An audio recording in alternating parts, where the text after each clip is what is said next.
Bem-vindos e bem-vindas ao programa Diálogo e Ação do Rotary Clube de Uberaba, portal do Cerrado. Entre os direitos das pessoas físicas e jurídicas junto à Receita Federal está o de destinar parte do imposto de renda para ações sociais. Sobre este tema, nós conversamos hoje com o auditor fiscal André Luiz dos Reis. André, muito obrigado pela presença. Nós vamos começar com uma pergunta quádrupla. Primeiramente, falando de pessoas físicas, quem pode destinar, quanto pode, quando, em que momento, né, e como ele deve proceder? Boa tarde a todos. Então, é um prazer poder estar participando dessa atividade e tão importante para levar essa informação para a sociedade como um todo. Quem pode fazer a doação no imposto de renda da pessoa física? É todo contribuinte que apresenta a declaração no modelo completo. Temos dois tipos de modelo: simplificado, esse não pode fazer a destinação de parte do seu imposto de renda, e modelo completo, utilizando as deduções legais. Em qual momento o contribuinte pode fazer esta destinação? Importante ressaltar que o nome correto é doação, mas na prática é uma destinação. Dá um exemplo bem simples para que todos entendam. O contribuinte tem imposto a pagar R$10.000. Estamos dando um exemplo bem hipotético.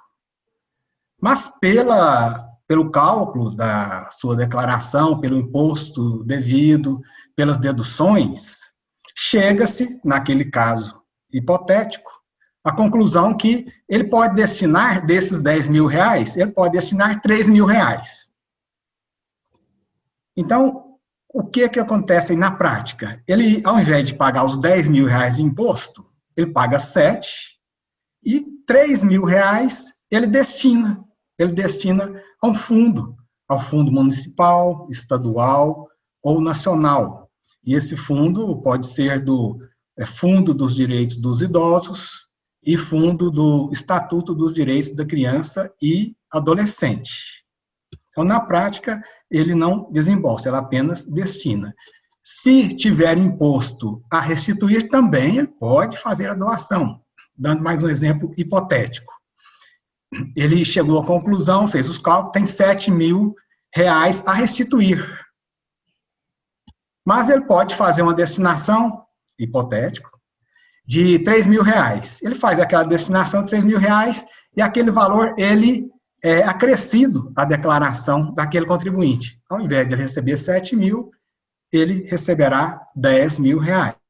Então, da mesma forma, ele não tem um desembolso. Qual o momento que ele pode fazer essa destinação? Essa destinação pode ser feita durante o ano calendário. Nesse caso aí, é bem simples. Ele escolhe um fundo que ele quer fazer a destinação, pode ser o fundo municipal, estadual ou nacional, e vamos supor que ele escolha um fundo municipal. Ele pode escolher... Idoso ou criança, né? Por exemplo. Isso, qualquer um dos dois, e de qualquer município também. Ele não fica, a princípio, ele não fica amarrado lá naquele município que ele declara que ele reside. Ele pode fazer essa destinação para qualquer município que ele quiser, qualquer estado, ou para o Fundo Nacional também. Ele faz o depósito na conta daquele fundo, o fundo emite o recibo, e quando ele for fazer o ajuste, a declaração de ajuste, ele informa que fez uma doação para o fundo tal, CNPJ tal. Aquele fundo que recebeu aquela doação, por sua vez, ele tem que apresentar uma declaração para a Receita Federal também. Essa declaração chama Declaração de Benefícios Fiscais. Quando o contribuinte informa que doou, por exemplo, R$1.000 para um determinado fundo, aquele fundo também declara para a Receita Federal que recebeu uma doação de R$1.000 daquele contribuinte. Então, as duas informações são cruzadas e, nesse caso, a declaração nem cai em malha. Essa é a primeira hipótese de doação, durante o ano calendário. Ele pode doar até 6% do seu imposto de renda devido. Ele pode doar também uma parte quando for entregar a declaração no ano seguinte. Então, o próprio programa já faz o cálculo. Então, desde que seja no modelo completo, ele informa todos os dados, as receitas, as deduções, dependentes, etc. E, ao final, tem um campo específico. Ele clica lá, doações ao fundo do idoso ou doações ao fundo da criança e do adolescente. O próprio programa já calcula, com base no imposto de renda devido, ele já calcula quanto que aquele contribuinte pode doar. Nesse caso, essa doação não é depósito ao fundo, é via DARF. Via DARF. O próprio programa já faz o cálculo, imprime o DARF e o contribuinte paga aquele DARF. E aquele dinheiro, aquele recurso, vai direto para aquele fundo que ele escolheu. Lembrando que o contribuinte não escolhe assim, eu conheço um asilo, eu conheço uma creche. Não, ele destina ao fundo e o fundo é que destina esse recurso à instituição, correto? Muito importante essa sua observação. Por que muitos não doam? Ele tem aquele preconceito, vai cair em malha. Aí nós precisamos voltar até o ano de 1996, que foi um marco. Até o ano de 1995, o contribuinte poderia fazer uma doação direta para as entidades. Então, não precisava ser por fundo, poderia ser doação direta para as entidades. O que acontecia? Tinha muita fraude. Como tinha muita fraude, tinha muita malha, tem muita declaração em malha. Então, quando o contribuinte doava, informava, normalmente caía em malha, e hoje muitos não doam por causa disso, vai cair em malha. Mas é porque vem esse preconceito lá de trás. Então, acabou isso aí desde 1996, não pode mais o contribuinte doar diretamente para uma instituição, ele tem que doar para o fundo. E aquele fundo é que faz a gestão desses recursos. Perfeito. É uma lembrança antiga, então. André, e as pessoas jurídicas? Como proceder? Pessoas jurídicas. Quais as pessoas jurídicas que podem fazer essa doação? É somente as pessoas jurídicas tributadas pelo lucro real.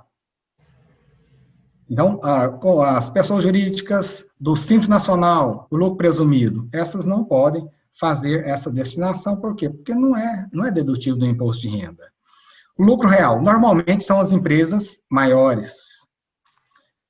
E o lucro real, ele pode ser de apuração trimestral, nesse sentido, ao final de cada trimestre, aquela pessoa jurídica pode fazer a sua destinação. Qual o valor que ela pode doar? 1%, até 1% do imposto de renda devido para o fundo do idoso e mais 1% para o fundo do Estatuto da Criança e do Adolescente. Então, pessoa jurídica é 2% do total de imposto de renda devido. E pessoa jurídica tem apuração trimestral, como nós já falamos, e tem apuração anual. Então, no fechamento lá do seu período de apuração, ela pode fazer essa destinação. Esta boa ação, André, e ação de cidadania fiscal, né? Então, os contribuintes devem ficar de olho nos conselhos, ver que projetos existem lá e saber que o recurso dele vai para aquilo. E esses projetos, André, já aprovados nos conselhos, tanto da criança e adolescente quanto do idoso, eles servem para custeio e para investimento ou um dos dois? De acordo com o projeto que foi aprovado lá em cada fundo, em cada conselho municipal, estadual. Pode ser os dois, então. Ou nacional. Pode ser os dois. Mas o contribuinte, ele não vai, a princípio, não vai preocupar com isso, porque ele só faz a destinação para o fundo. Ele não faz a doação para aquele projeto específico, nem para aquela instituição. O fundo é que vai preocupar com essa parte de aprovar os projetos, quem tem projeto aprovado, e tem a fiscalização também da aplicação desse recurso pelo Ministério Público, pelo Poder Legislativo e a sociedade, de um modo geral. Então, Certo. praticamente, não tem, o índice de fraude aí é muito pequeno. O que ele pode fazer é procurar os fundos e ver quais os projetos que estão lá e conhecer melhor, que já seria também bastante interessante, né? Esse ato de cidadania, acompanhar os conselhos, né? Exato. E, inclusive, quando nós puxamos aqui na estatística, aqueles fundos, aqueles conselhos que são mais transparentes, mais ativos, as instituições mais ativas, o poder público também mais ativo nessa fiscalização, são os que mais conseguem esse recurso. Porque o contribuinte ele fica mais tranquilo, mais seguro de fazer aquela destinação. Porque se o contribuinte tem dúvida, não tem segurança, o que ele vai fazer? Ele paga o imposto e aquele valor vai todo para o Caixa da União. Ele não destina para aquele fundo específico, se ele não tiver segurança. Então, você já explicou essa baixa adesão que parece existir, poucos contribuintes participando, destinando esse recurso do imposto de renda, é um trauma que não tem mais razão desde 1996, correto? Correto.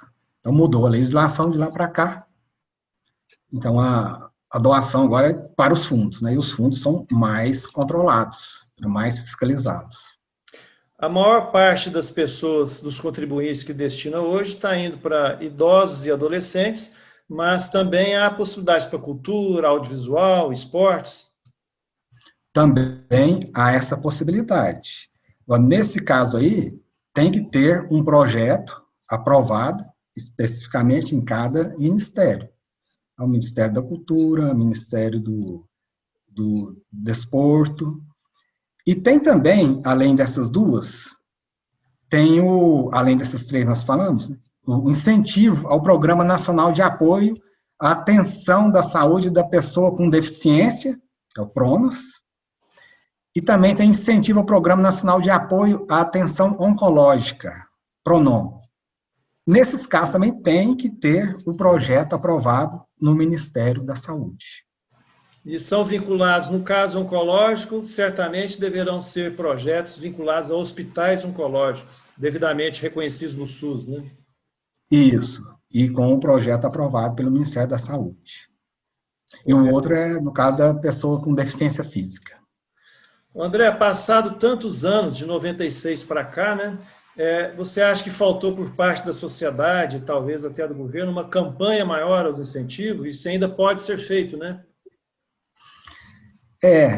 Aí precisa de um envolvimento de toda a sociedade.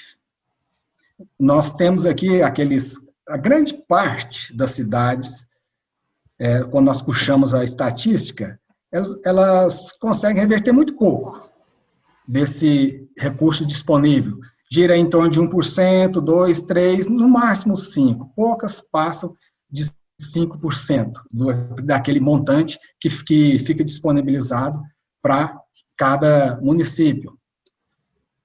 Algumas conseguem bem mais, algumas cidades. São exceções, conseguem até 20%, 30% ou até mais. Mas nesses casos é quando tem envolvimento de toda a sociedade. A fiscalização do Ministério Público, os fundos também e os conselhos com sua transparência, as entidades. Então, precisa trabalhar toda a sociedade em conjunto, os contadores também, precisa do empenho deles, porque até hoje, muitos contadores até tiram de ideia, quando o contribuinte fala, eu quero fazer uma doação, ele fala, não faz não, sei que é em malha. Aí, voltando àquilo que nós já manifestamos em 1995, cair em malha mesmo por causa daquele, não tinha amarração, tinha muita fraude. Hoje não tem mais, não cai em malha por causa disso. Inclusive, aquela doação que é via declaração direto, DARF, não tem nem como cair em malha, porque o próprio sistema já calcula o limite máximo que o contribuinte pode fazer a doação. Perfeito. Se o sistema calculou, por exemplo, pode doar R$1.000, ele digitou lá R$1.000,01. O sistema dá erro, não deixa ele prosseguir no preenchimento da declaração. O sistema já está participando. André, muitíssimo obrigado pela entrevista, foi muito esclarecedora e tenho certeza que vai alertar os contribuintes e os contadores das regiões que estão assistindo esse programa.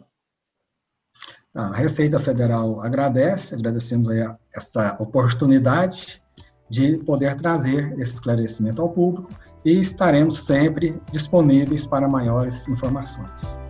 Muito obrigado.